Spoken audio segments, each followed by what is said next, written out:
Dulu air kencing aku pekat macam teh tarik. Sekarang dah putih bersih. Nama aku Ramlah. 52 tahun, tinggal di Shah Alam. Aku tak pernah fikir pasal kesihatan. Makan nasi lemak tiap pagi, teh tarik kau-kau.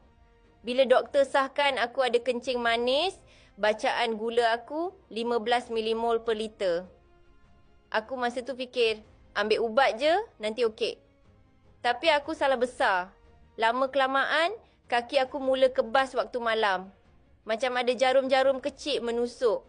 Luka sikit pun lambat sembuh. Satu hari, masa check up, doktor kata bacaan gula aku dah naik ke 18 milimol per liter. Waktu tu dia cakap, kalau awak tak kawal sekarang, risiko potong kaki sangat tinggi. Aku betul-betul takut. Dulu aku ingat kencing manis ni tak serius. Tapi sebenarnya, lebih 3.9 juta rakyat Malaysia menghidap kencing manis. Tanpa kawalan, risiko komplikasi macam kerosakan saraf, kegagalan buah pinggang dan amputasi sangat tinggi. Aku tak nak hidup macam tu. Tak nak kaki aku dipotong. Aku buat keputusan untuk berubah. Aku cari alternatif dan cuba jus.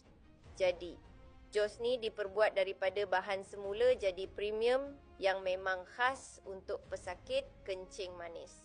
Ia bantu kawal gula dalam darah dan kurangkan risiko komplikasi. Aku mula rasa perubahan.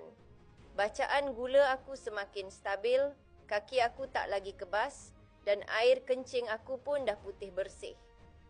Kalau anda risau dengan bacaan gula anda, jangan tunggu lagi, cubalah jus. Jadi hari ini, perubahan yang positif boleh bermula sekarang.